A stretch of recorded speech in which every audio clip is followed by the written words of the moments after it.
I wrote this speech for those of you out there who, like me 3 years ago, are wondering what might be in store for you as an AVID elective teacher. Of course, my first week of AVID training was both inspiring and energizing.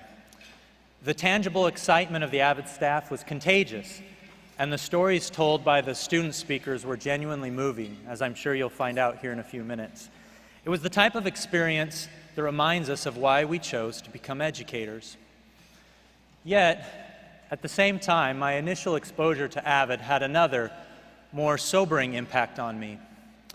All through the week, I was being told that I would be responsible for helping my students overcome the institutional and societal barriers that keep so many young people from achieving their academic dreams.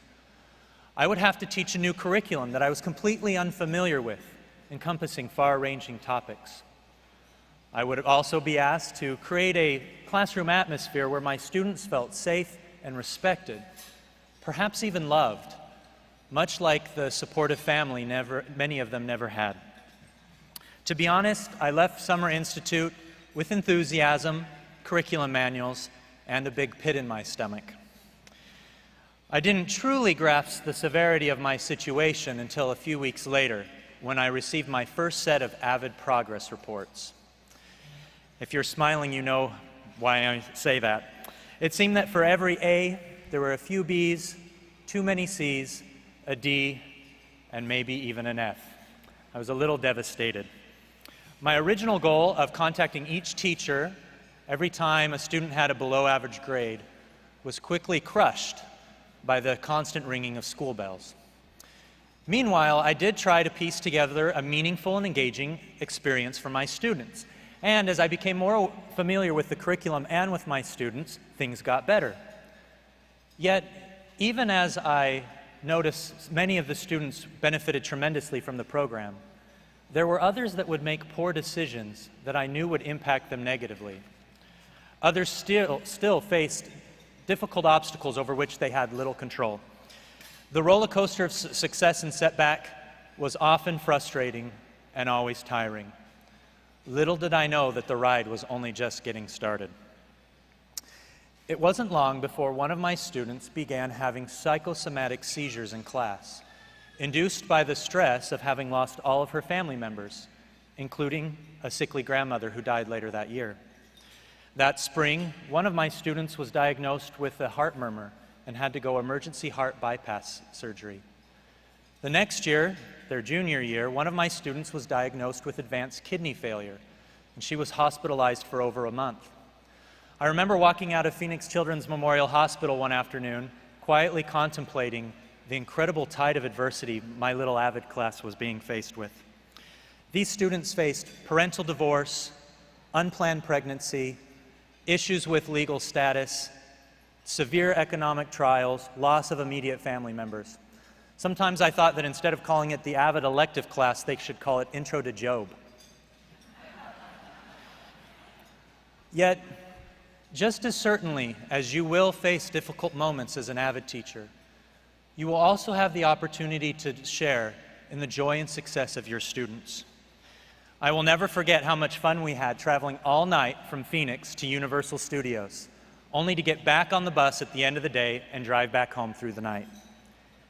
We played vocabulary softball out on the baseball field, running the bases all while preparing for the SAT.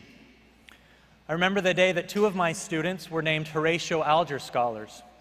One of them printed out a fake $5,000 bill and put it in a card that he was going to present to his mother that night at dinner. Yes, there will be scholarship notifications, there will be acceptance letters, and there will be tears of joy. There will be countless days when your students rush into your classroom with smiles on their faces, eager to share with you their little victories, from an ACE test to a promotion at work. You will come to treasure your students' unique personalities and subtle tenacity. Of course, these are only a handful of the stories that I have to tell. And I share them with you because you're about to embark on a difficult road. You will be asked to help your students overcome the downward pull of poverty, negative peer pressure, and discouragement. There will be times when you may feel discouraged as well, overwhelmed by the complexity and the severity of your students' myriad challenges. There will be times when you question your effectiveness, wondering if it wouldn't just be easier to go back to teaching your content area and not have to worry what happens to your students at the end of the day. There will be times when you wonder how much individual determination your students actually have, whether they want it for themselves as much as you want it for them.